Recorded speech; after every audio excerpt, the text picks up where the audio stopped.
Hello students. तो last time जो हम लोगों ने देखा था उससे आगे हम लोग पढ़ेंगे। तो लास्ट टाइम का अगर लेक्चर आपने नहीं देखा तो पहले देख लीजिए। आज हम लोग बात करेंगे इक्विपोटेंशियल सरफेसेस के बारे में। जैसे नाम से ही पता चल रहा है equipotential surfaces. Equipotential surfaces are those surfaces which has got equal potential. Suppose that is we can say surfaces of equal potential. क्या मतलब हुआ बेटा उसका कि ये वो surfaces होती है जिस पे आपके पास potential equal होता है, जिस पर आपके पास potential जो है वो equal होता है। तो अब ये सरफेसेस आपको कहाँ मिलेगी? तो जैसे मैं आपको बता रहा हूँ कि suppose you are having a charge, positive charge Q here, है ना। तो positive charge Q is here and suppose you are taking potential at a distance r1, है ना। तो यहाँ पर आपको पोटेंशियल कितना मिलेगा? Late us say v1 is equal to kq upon r1। लेकिन इतना डिस्टेंस तो आपको यहाँ पर भी मिल रहा है ना। ये r1 जितना डिस्टेंस आपको यहाँ पर भी मिल रहा है। So here the potential will be the same kq upon r1। यहाँ पर भी मिलेगा, मतलब you will have the sphere. Again I repeat, circle नहीं होता, स्फीयर। ये स्फीयर ऐसा मिलेगा आपको कि जिसकी रेडियस r1 होगी और यह स्फीयर की जो सरफेस कर्व्ड सरफेस उस पर पोटेंशियल आपको v1 भी मिलेगा। सो ये वाली जो सरफेस होगी ना, ये वाली सरफेस, इसको हम लोग कहेंगे इक्विपोटेंशियल सरफेस। इसको हम लोग क्या कहेंगे? Equipotential surface. ओके, अब हम लोग बात करेंगे, सपोज आपके पास कोई दूसरा स्फीयर है which is having distance r2। तो यहाँ पर पोटेंशियल कितना मिलेगा? यहाँ पर kq अपॉन r2 जितना पोटेंशियल मिलेगा, मतलब ये वाली आपके पास दूसरी इक्विपोटेंशियल सरफेस होगी। This is going to be equipotential surface number 1 in for our case and this is going to be the equipotential surface number 2। So you have n number of equipotential surfaces. See, if you just see that equipotential surfaces can be drawn like this. Okay, so जैसे जैसे आप radius बढ़ाते जाओगे वैसे वैसे जो है आपको sphere, infinite number of spheres आपको मिलेंगे जो इक्विपोटेंशियल सरफेसेस को आपको बताएंगे। अच्छा, मैं आपको एक और बात बता दूं कि सपोज ये वाला स्फीयर अगर आप रेडियस बढ़ाते जाओगे ना, तो एक रेडियस ऐसी मिलेगी जिसपे ये आपको जो है लगभग प्लेन सरफेस आपको मिलेगी। कोई बोलेगा कैसे? तो देखिए, आपके पास अर्थ है ना, अर्थ की रेडियस बहुत बड़ी है। तो अगर हम लोग देखते हैं तो यहाँ पर अर्थ का जो है ये छोटा सा पोर्शन भी हम लोग ले लेते हैं तो ये हमको प्लेन मिलता है। तो if you increase the radius of the sphere you will have a plane surface, equipotential surface. Now what are the shapes of the equipotential surface? तो पहला, जैसे मैंने आपको बताया, स्फेरिकल भी इक्विपोटेंशियल सरफेस हो सकती है, स्फेरिकल। और दूसरी जो है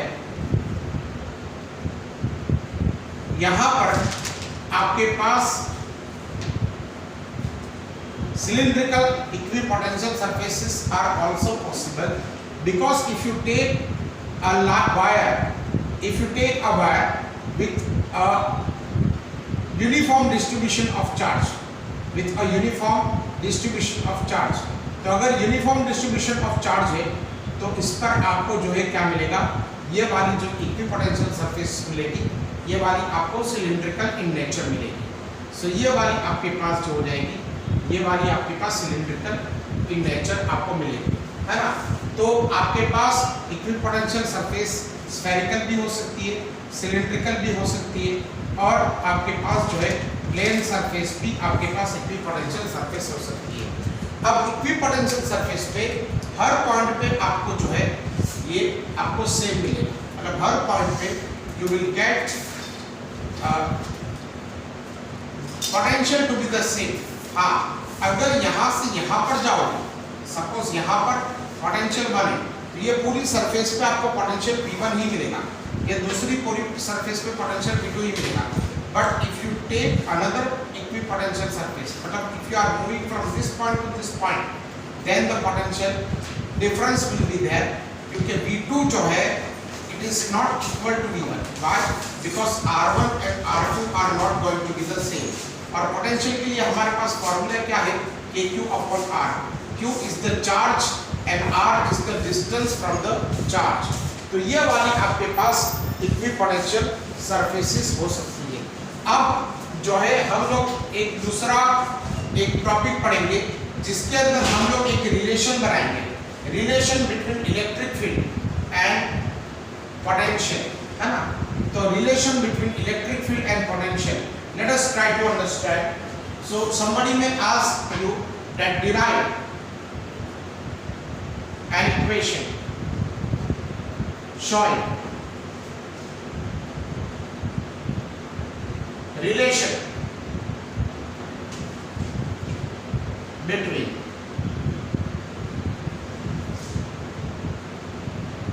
potential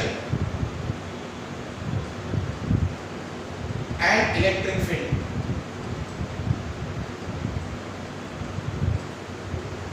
है ना? तो derive an equation showing the relation between potential and electric field। तो derive an equation showing a relation between potential and electric field। Let us take two equipotential surfaces। Let us say this is equipotent, ये वाला आपके पास charge है और ये वाला charge पे यहाँ पर पोटेंशियल है suppose V plus delta V या D, है ना? और यहाँ पर ये आपके पास दूसरी इक्विपोटेंशियल सरफेस है, यहाँ पर आपके पास है potential V, and you can say the distance between these two equipotential surfaces is very small, we can say dA, है ना? तो यहाँ पर हम लोग लिखेंगे पहले कि as shown in the figure the two equipotential surfaces are ये वाला L और ये वाला आपके पास L plus dL, है ना? तो ये वाला आपके पास यहाँ से यहाँ तक का डिस्टेंस L है और यहाँ से L प्लस आपके पास dL, ये वाला आपके पास हो जाता है। अगेन आई रिपीट, ये वाला कितना डिस्टेंस है बेटा? ये वाला L है और ये वाला कितना है? dL और dV।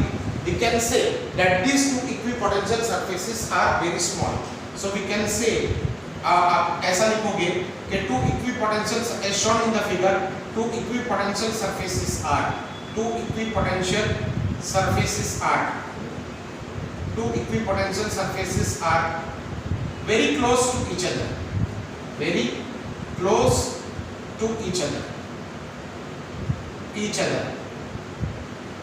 having potential V at length at a distance L plus delta L and potential कितना होगा बेटा? दूसरे पे potential V plus dV at length we can say L, है ना?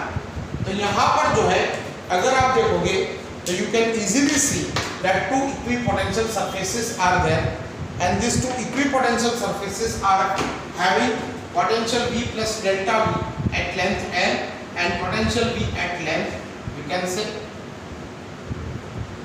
L plus delta L। Now if a unit positive charge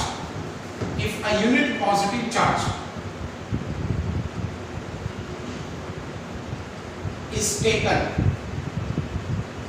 from, अच्छा अगर ये वाला if a unit positive charge is taken from let us say ये इससे इस पे ले जाए, है ना? यहाँ से यहाँ पर ले जाए, यहाँ से यहाँ पर ले जाए, मतलब unit positive charge को we are taking from this equipotential surface to this equipotential surface। तो यूनिट लेट अस से ये वाली इक्विपोटेंशियल सरफेस नंबर 1 है और ये वाली आपके पास सरफेस 2 है। So if a unit positive charge is taken from surface equipotential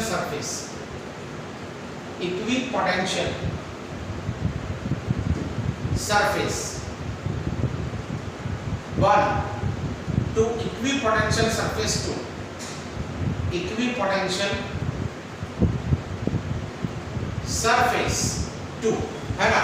हम लोग क्या कर रहे हैं, हम लोग इक्विपोटेंशियल सरफेस 1 से इक्विपोटेंशियल सरफेस 2 पे ले जा रहे हैं।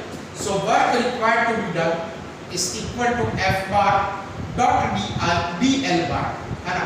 सो W is equal to K times Q1, क्या रहेगा बेटा, Q1 into we can say Q2 upon we can say R square, R is this distance, है ना, into we can say dl और we may say here as dl, but we know that Q2 is equal to 1।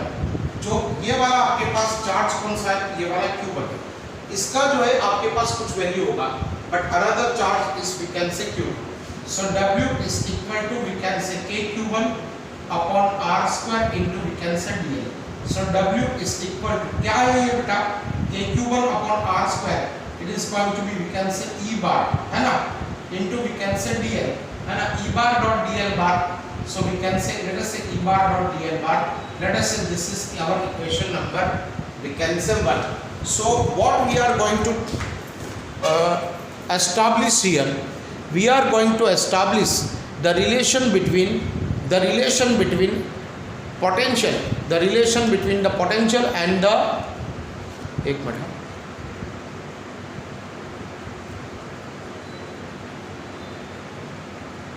okay, we are going to derive the relation between potential and electric field, है ना। तो ये वाला आपके पास क्या हो जाएगा, नाउ इट इज क्लियर। तो ये वाला आपके पास हो जाएगा कि यहाँ पर W is equal to F bar dot dl bar और dW whatever it may be, let me write here as dW, है ना। तो ये वाला dW आपको कितना मिल जाएगा, so dW is equal to F bar dot dl bar, so KQ1 Q2 upon R square into dl, but Q2 is equal to 1, so dW is equal to KQ1 upon R square into we can say dl। so ये वाला आपके पास कितना हो जाएगा, dW is equal to we can say E bar dot dl bar। Okay, video को post कर लीजिए और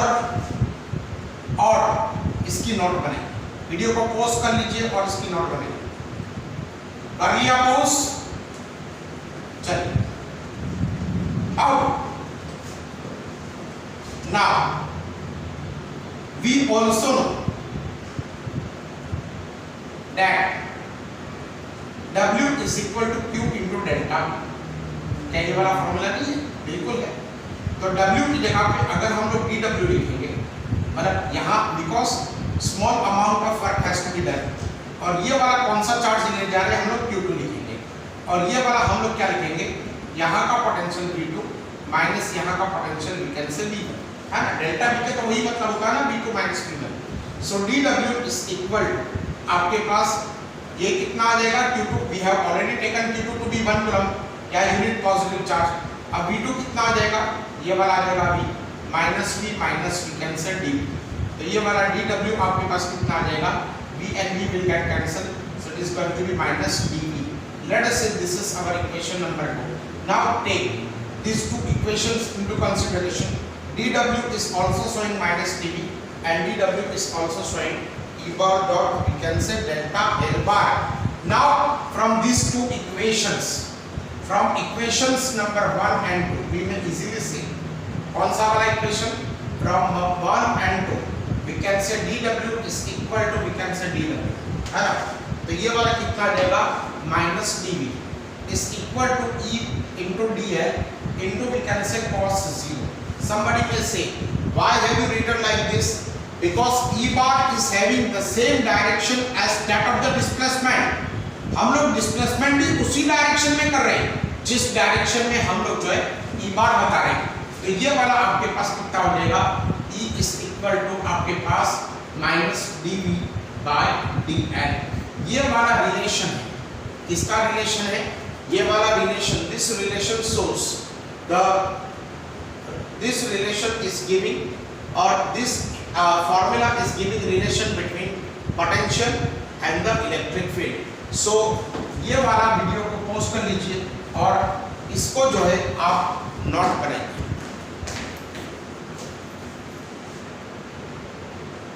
ओके बेटा, तो वीडियो को पोस्ट करके नोट बना लिया आपने अब हम लोग जो है नेक्स्ट टॉपिक जो आपके टेक्स्ट बुक में है वो आपके पास जो आपकी नेक्स्ट टॉपिक है जो आपके टेक्स्ट बुक में है वो हम लोग आगे पढ़ाएंगे, ठीक है। तो वो हम लोग जो है अगर आगे बढ़ाएंगे तो next topic which is given in your text book is potential energy due to system of the charges, है ना। तो यहाँ पर जो है हम लोग नेक्स्ट उसको हम लोग वर्क करेंगे। तो potential energy of a system of charges. So यहाँ पर हम लोग बात करेंगे how to find out potential energy due to system of charges.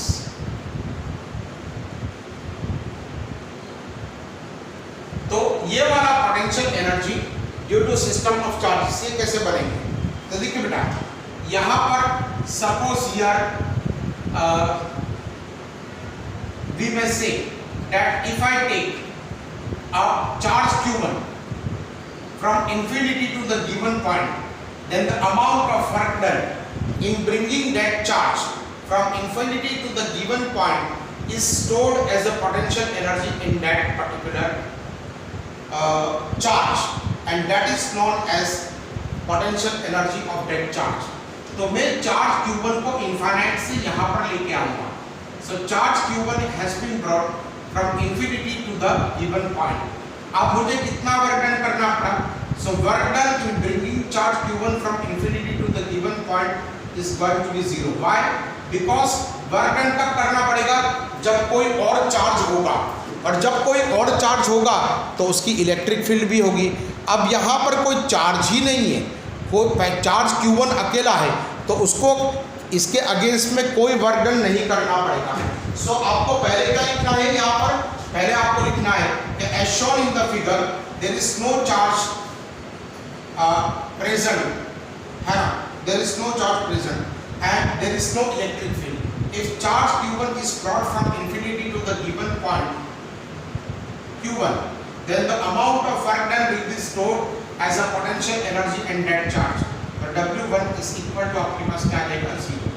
Now if I take another charge at this point q2, है ना, which is at a distance r1, है ना, which is at a distance r1. पहले क्या किया हम लोगों ने? चार्ज q1 को लेके आए, तो चार्ज q1 को लेके आए तो हमको कितना वर्क डन करना पड़ा? 0. अब हम लोग दूसरा चार्ज को लेके आए q2, है ना, ये वाला आपके पास डिस्टेंस r1 पे है। सो W2 हमको कितना वर्क डन करना पड़ेगा? So W2 is equal to 8 q1 q2 upon we can say let us say ये वाला हो जाएगा r1। तो ये वाला वर्क डन हमको करना पड़ेगा 8 q1 q2 अपॉन r12, है ना, और ये वाला work done will be stored as a potential energy. अब ये भी पॉजिटिव चार्ज है, ये भी पॉजिटिव चार्ज है ना, तो हमको वर्क डन करना पड़ेगा। So work done is equal to we can say आपके पास कितना हो जाएगा? k times q1 q2 upon we can say r12. Now if I bring another charge q3 here, है ना, तो q3 को हम लोगों को इसके अगेंस्ट में भी काम करना पड़ेगा और ये वाले चार्ज के अगेंस्ट में भी काम करना पड़ेगा, है ना। So if I bring another charge q3 in the vicinity of charge q1 and q2, so we will have to do work against the electric field of charge 1 and electric field of charge 2. So W3 is equal to k times q1 q3 upon r13 plus k times q2 q3 upon we can say r23, है ना बेटा। तो हम लोगों को यहाँ पर हम लोग 3 चार्ज लेके आए, we can bring n number of charge.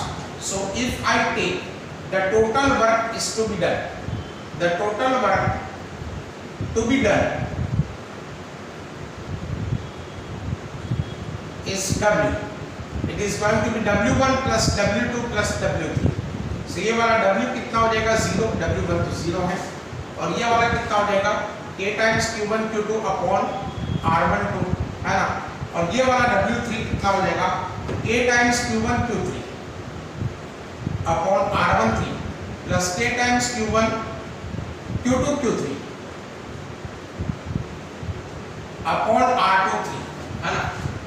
तो ये वाला आपके पास कितना हो जाएगा, so W is equal to K times Q1 Q2 upon R12 plus K times Q2 Q1 Q3 upon R13 plus K times Q2 Q3 upon we can say R23। इस तरह से जो है हमको वर्क डन करना पड़ेगा, and that work done will be stored as a potential energy. So we can say here that the work done on the system is stored as a potential energy in the system, है ना। तो हमारे पास क्या हो जाएगा, ये work done है ना, वही आपके पास पोटेंशियल एनर्जी हो जाएगी। मतलब यहाँ पर जो वर्क डन है ना, that work done will be potential energy, है ना, of the system। तो हम लोगों ने तीन चार्ज को यहाँ पर लेके आए, तो तीनों तीन चार्ज के अंदर हमको पोटेंशियल एनर्जी इतना हम लोगों को वर्क डन करना पड़ा, ठीक है ना। अब अगर हम लोग जो है यहाँ पर नेक्स्ट टॉपिक आपकी जो टेक्स्ट बुक में है बेटा, वो है ये है कि आपके पास potential energy of an electrical in an electrical field. But पहले आप इसको वीडियो को पॉज कीजिए, वीडियो को पॉज करके ओके, वीडियो को पॉज कर लीजिए, और वीडियो को पॉज करके फिर उसके बाद जो है नेक्स्ट टॉपिक पे जाइए। तो नेक्स्ट टॉपिक जो हमारा है वो potential energy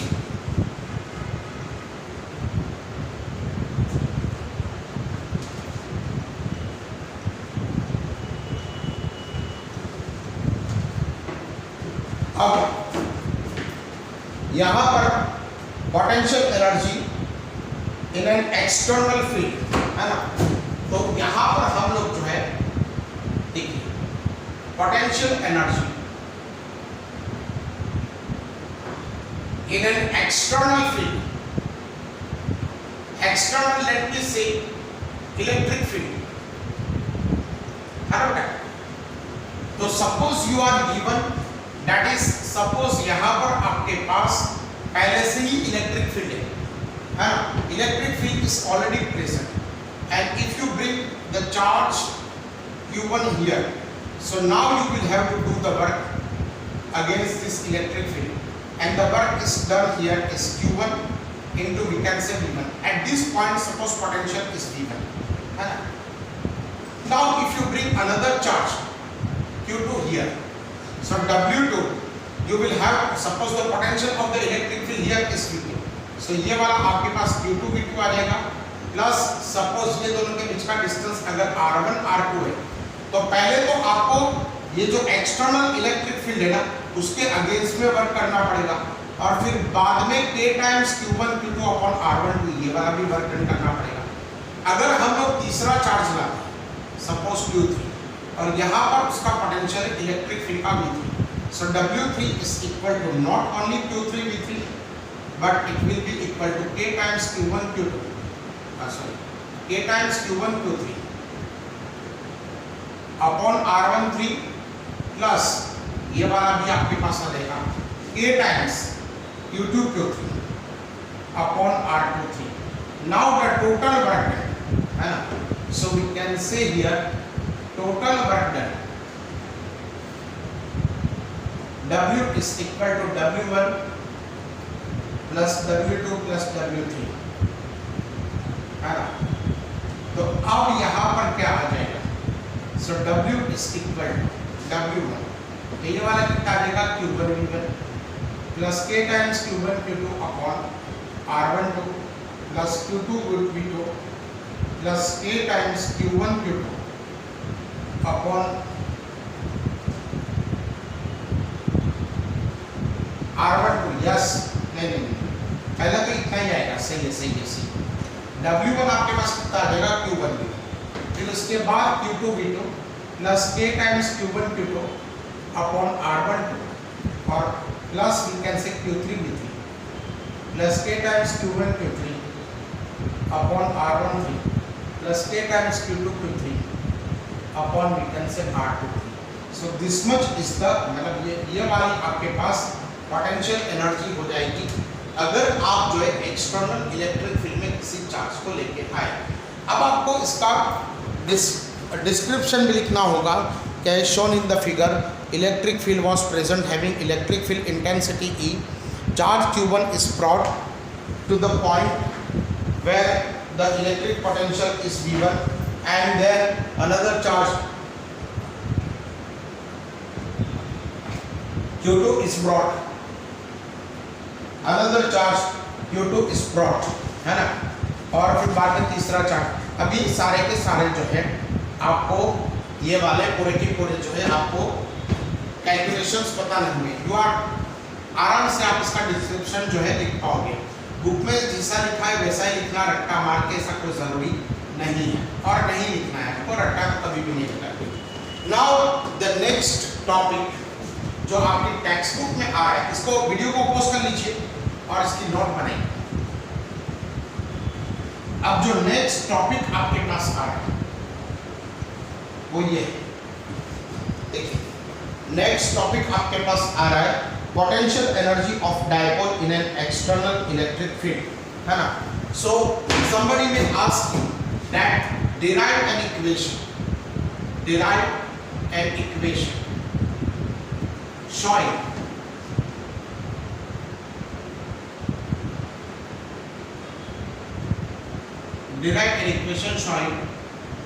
potential energy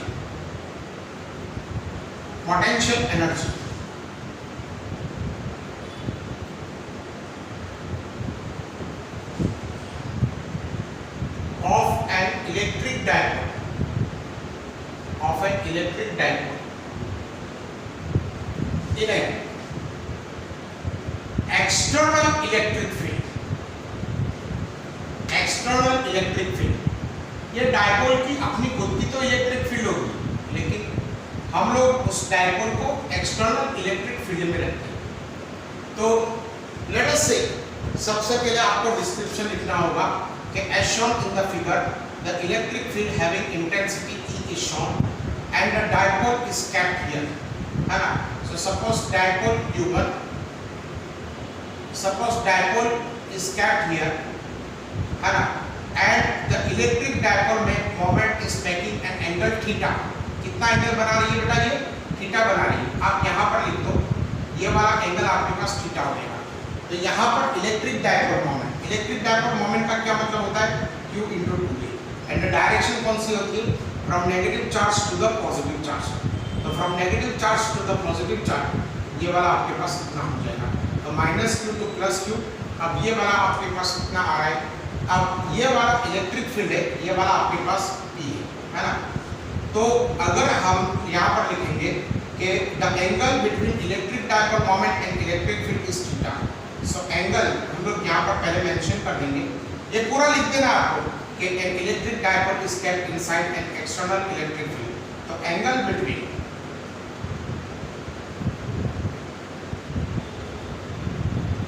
electric dipole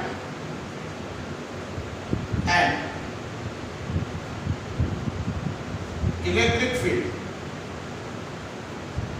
is suppose two, ठीक है। अब ऑब्वियसली ये इलेक्ट्रिक फील्ड ये डायरेक्शन में जाएंगे तो आपके पास यहाँ पर पॉजिटिव चार्जेस होंगे ही होंगे और यहाँ पर आपके पास नेगेटिव चार्जेस होंगे ही होंगे। सो व्हाट विल हैपन, यहाँ पर आपको एक फोर्स F1 लगेगा इलेक्ट्रिक फोर्स और ये फोर्स आपको F2 लगेगा। सो F1 is equal to Q into E। We are talking only of the magnitude, हम लोग सिर्फ मैग्नीट्यूड की बात करें। And F2 is also QE। Both are in opposite direction। That is Q1, F1 and F2 are in opposite direction and they are not acting in the same line। So F1 and F2 are forming a couple।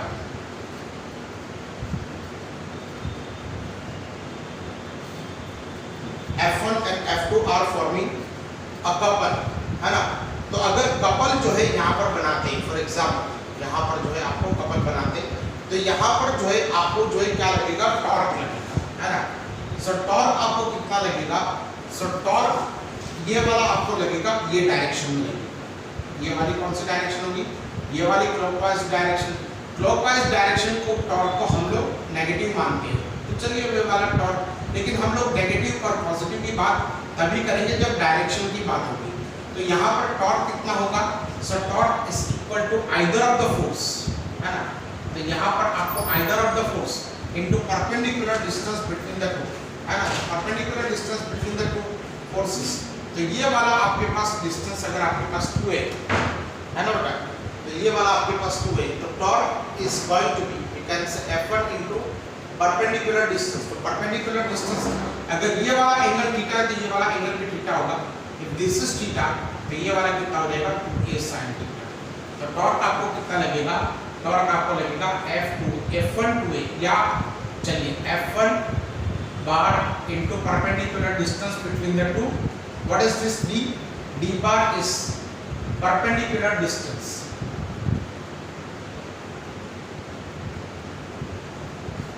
Between the two, है ना। तो अगर हम लोग जो है इसको बात करेंगे तो टॉर्क इज इक्वल टू आपके पास क्या आएगा QE। अगर हम लोग सिर्फ मैग्नीट्यूड की बात करेंगे, और क्या हम लोग किसकी बात करें, मैग्नीट्यूड की, डायरेक्शन की भी बात नहीं करेंगे, और D is equal to 2a sin theta, but torque is equal to Q into 2a, ये वाला हो जाएगा PE sin थीटा। ओके, अब ये टॉर्क की वजह से ये वाला आपके पास इलेक्ट्रिक डायपोल मोमेंट है ना, ये वाला मोशन करेगा, it is going to rotate. So we can say here that under the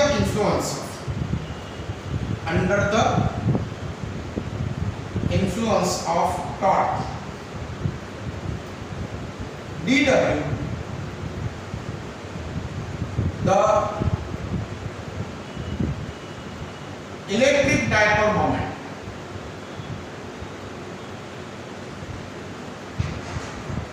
will rotate, and if it is rotating then some amount of work will be done on the system। तो ये वाला torque जो है ना बेटा, ये कितना है आपके पास PE sin थीटा। ओके, सो आप एक काम कीजिए, ये वाला वीडियो को पॉज कर लीजिए, इसकी नोट बनाइए। तो हम लोग जो है यहाँ पर क्या करेंगे, angle between electric dipole and electric field is theta. F1 and F2 दोनों कपल बना रहे हैं, तो अगर कपल बनाएंगे तो टॉर्क लगेगा ही लगेगा, और अगर टॉर्क लगेगा तो it will be equal to QE, लेकिन Q इंटू 2a आपके पास आ रहा है PE sin theta. Okay, so write it down, इतना लिखो, वीडियो को पॉज कर लो। ओके, अब जो है वीडियो को पॉज करके आपने लिख लिया होगा। अब देखिए, अगर ये रोटेट करता है तो हमको क्या मिलेगा, वर्क मिलेगा। So dW is equal to tau into we can say d, है ना, ये वाला आपको मिलेगा tau into d theta. So यहाँ पर आपके पास dW is equal to PE sin theta into we can say d theta. Now अगर ये वाला टोटल वर्क डन चाहिए तो total work done will be equal to we can say dW, integration करना पड़ेगा, कहाँ से, θ1 उसका इनिशियल एंगल था और θ2 उसका फाइनल एंगल था, तो W is equal to θ1 to θ2, ये dW आपको कितना मिलेगा, ये वाला आपको मिलेगा PE sin theta with respect to we can say d theta.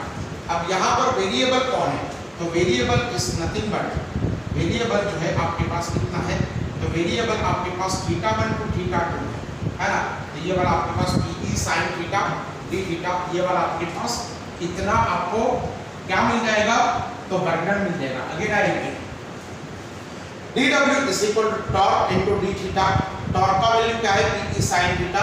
अब ये वाला जो है अगर आपको टोटल वर्क डन चाहिए from initial to final position, so ये वाला आपके पास हो जाएगा θ1 to θ2 of PE sin theta with respect to आपके पास d थीटा, है ना। तो ये वाला आपके पास कितना हो जाएगा, अगर आपको लिमिट्स नहीं लगानी ना तो भी चल जाएगा, और लिमिट्स लगानी तो इट इज योर चॉइस। अगर आपको लिमिट्स लगाए बिना ही अगर आपको करना है वो भी कर देंगे, चलिए ना, वो लिमिट्स लगाए बिना भी आपको ये वाला डिराइव कर देंगे। तो ये वाला PE और यहाँ पर θ1 to θ2 of sin theta with respect to आपके पास d theta. So W is equal to PE। अच्छा, sin का इंटीग्रेशन क्या होता है, ऑब्वियसली माइनस कॉस, है ना, from θ1 to θ2. So this W is equal to minus PE cos theta from θ1 to θ2, है ना. तो W is equal to आपके पास में minus PE और ये वाला कितना आ जाएगा cos θ2 minus cos θ1.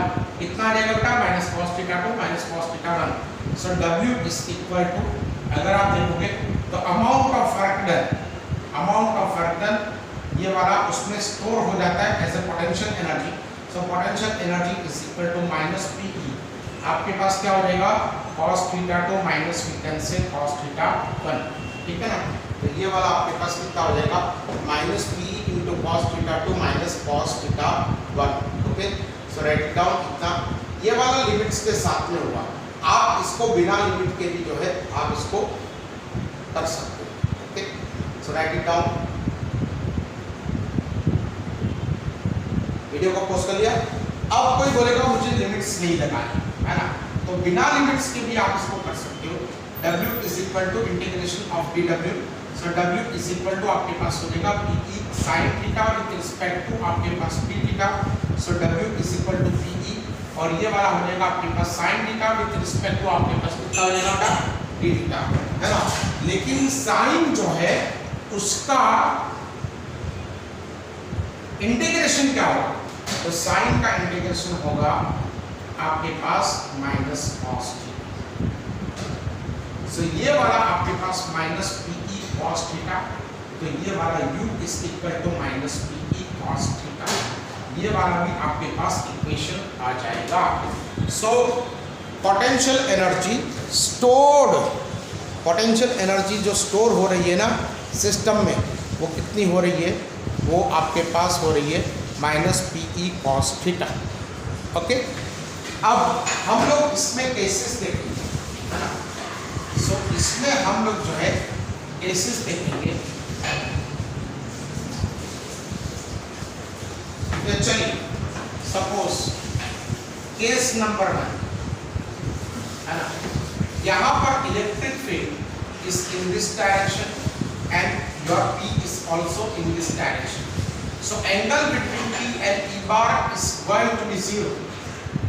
अगर angle between P bar and E bar is going to be 0, तो इसकी पोटेंशियल एनर्जी कितनी होगी minus PE cos 0. So U is equal to आपके पास कितना आ जाएगा माइनस PE. So ये वाली एनर्जी आपको मिनिमम मिलेगी. मतलब electric dipole will have minimum potential energy if the electric dipole moment of that particular electric dipole is aligned with the electric field. अब अगर जो है केस 2 को देखें, now if the angle between P bar and E bar is 90, so U is equal to आपके पास कितना हो जाएगा PE cos 90. ये वाला आपके पास cos 90 is 0, तो ये वाला आपके पास कितना मिल जाएगा 0. अब अगर हम लोग बात करेंगे केस नंबर 3. अच्छा, case number 3, if theta is equal to 180, so U is equal to minus PE और ये वाला हो जाएगा cos 180, है ना. But cos 180 is always minus 1. सो ये वाला PE और ये वाला माइनस 1, तो U इज इक्वल टू आपके पास कितना हो जाएगा PE. तो ये वाला कितना हो जाएगा आपके पास मैक्सिमम. ये वाला आपके पास मैक्सिमम आपके पास हो जाएगा. ठीक है ना. तो ये वाला आपके पास मिनिमम और ये वाला आपके पास जो है हो जाएगा मैक्सिमम. तो यहाँ पर अगर आप देखोगे तो सिंपल थिंग्स जो है मैं आपको बता रहा हूँ. एक इलेक्ट्रिक पोटेंशियल एनर्जी उसकी कब 0 होगी, कब मिनिमम होगी और कब जो है ये वाली मैक्सिमम हो जाएगी. ठीक है बेटा. अब हम लोग जो है बात करेंगे नेक्स्ट.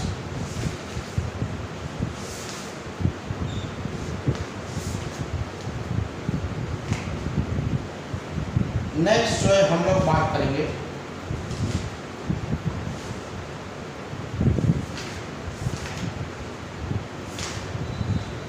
Electrostatics of conductors. चलिए इसको वीडियो को पॉज कर लीजिए, इसकी नोट बनाइए और इसको हम लोग बात करेंगे इलेक्ट्रोस्टैटिक्स ऑफ कंडक्टर्स.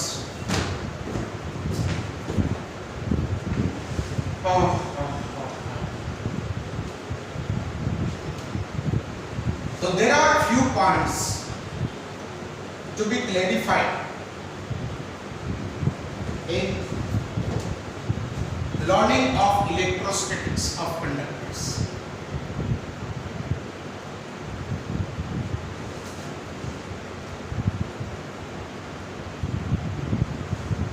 अब देखिए बेटा, इलेक्ट्रोस्टैटिक्स ऑफ कंडक्टर्स में क्या होता है? Suppose you are having a conductor, so conductor जो है अगर ये न्यूट्रल है, if it is neutral, so what will happen? The number of positive charges and number of negative charges are going to be the same. In case of neutral conductor, number of positive charges is same as number of negative charges. So number of positive charges and number of negative charges are going to be the same, है ना? तो ये वाला आपके पास number of positive charges and number of negative charges are same. तो यहाँ पर जो है electric field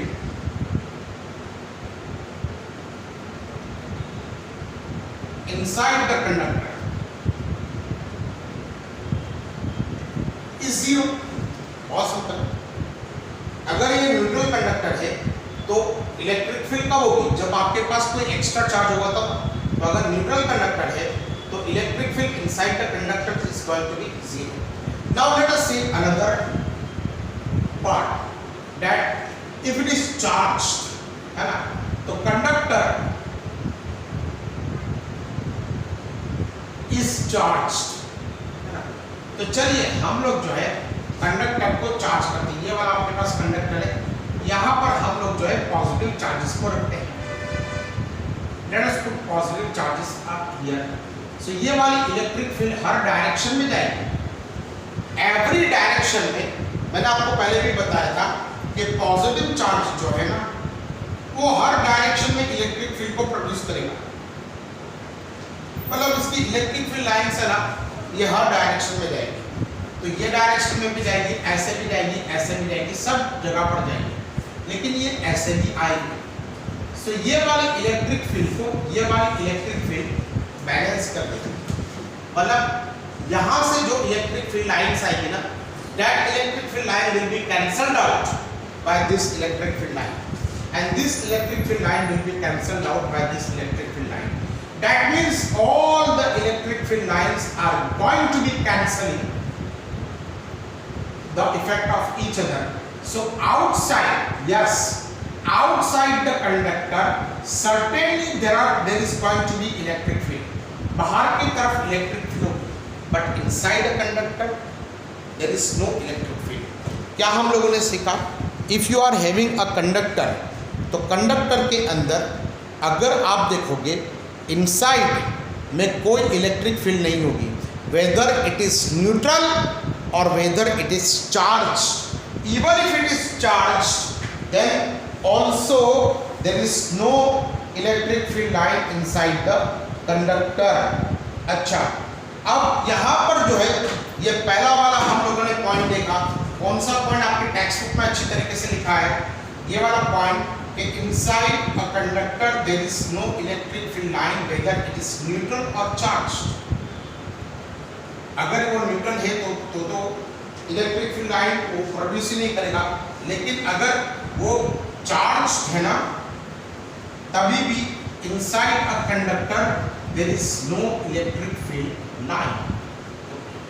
Now the second and the important point that the electric field lines are normal to the surface of the conductor, to the surface of the conductor. पहले तो क्या पहला वाला क्या था? Inside conductor, inside a conductor there is no electric field lines, there is no electric field lines whether it is neutral or charged.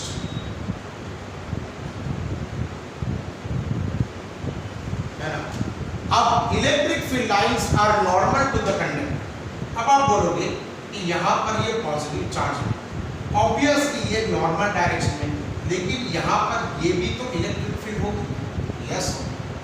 Yes होगी, but ये वाली इलेक्ट्रिक फील्ड लाइन जो है ना, ये वाली इलेक्ट्रिक फील्ड लाइन, ये वाली, ये दोनों एक दूसरे को कैंसिल करेगी और ये दोनों एक दूसरे को कैंसिल करेगी। नहीं समझा? अगेन ये वाली इलेक्ट्रिक फील्ड लाइन को ऐसे रहेगी। चलिए अब ये वाली इलेक्ट्रिक फील्ड लाइन है, तो मैं क्या करूंगा, इसके दो कंपोनेंट गिरा दूंगा, एक ये वाला और एक ये वाला, है ना, एक ये वाला एक ये वाला, है ना। तो दिस इलेक्ट्रिक फील्ड लाइन के दो कंपोनेंट गिरेंगे, ये वाला और ये वाला। इसके बाजू में भी कोई चार्ज होगा, बिल्कुल होगा।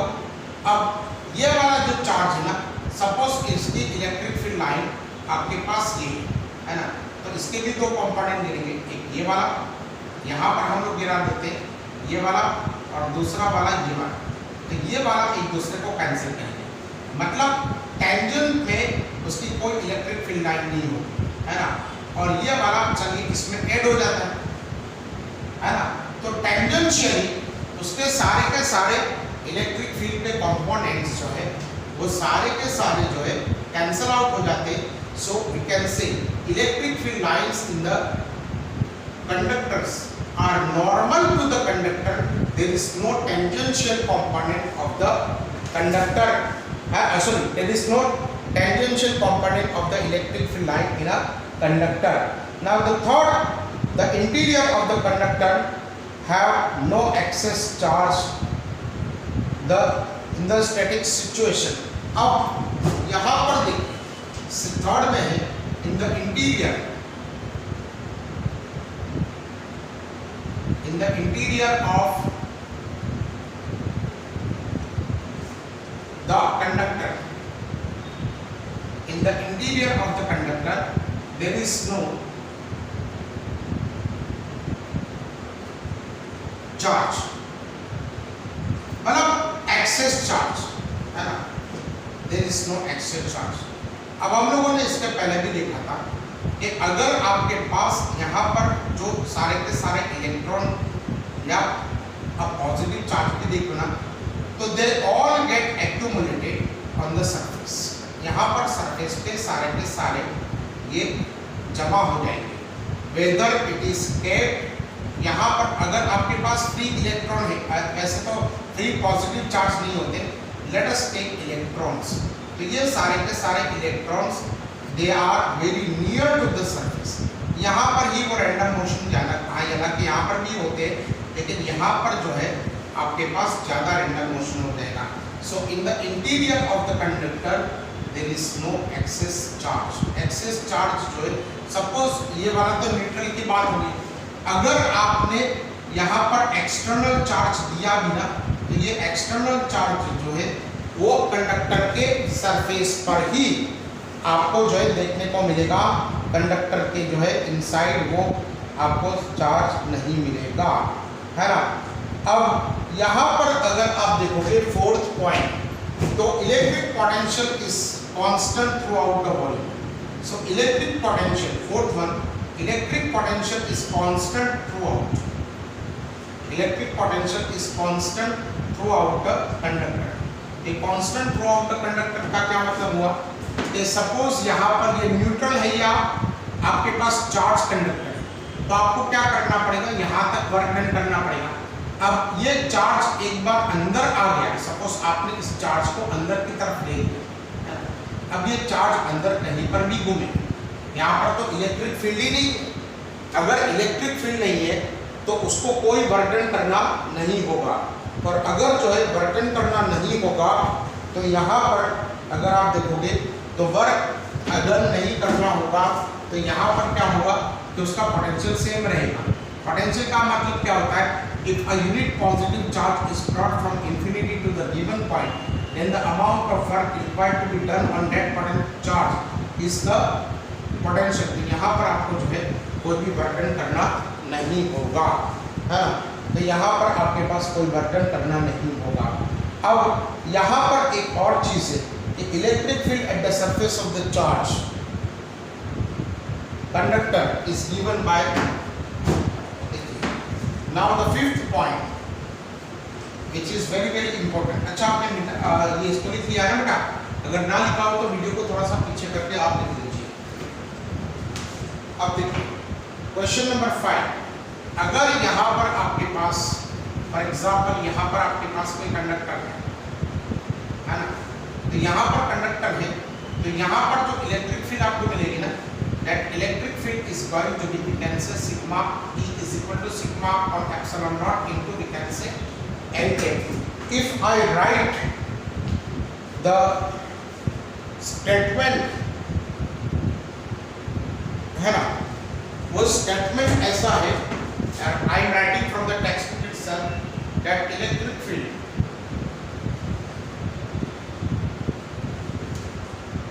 at the surface, electric field at the surface of a charged conductor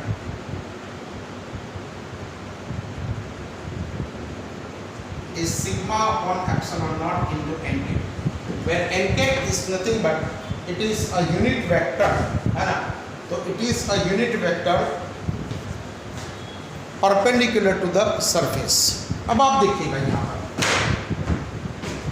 तो if I take a Gaussian surface like this, Gaussian surface like this, अब यहाँ पर जो है आपके पास चार्ज Q है ना, तो यहाँ पर जो है आपके पास flux associated with Gaussian surface यहीं से होगा, तो flux associated is equal to we can say E bar dot A bar, तो फ्लक्स इज इक्वल टू ये वाला E बार आपके पास E bar dot A bar, so let me write ये cos 0, सो ये फ्लक्स आपके पास कितना हो जाएगा, तो flux is equal to E into we can say A।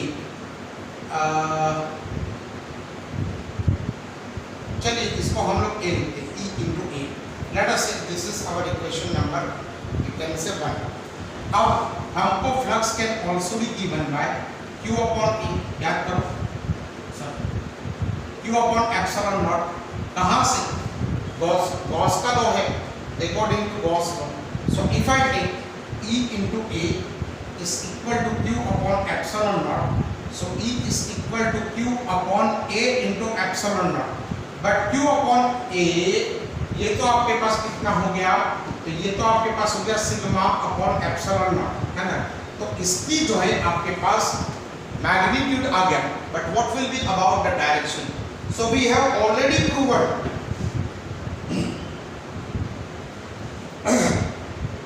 that the direction, हम लोगों ने क्या प्रूव कर दिया,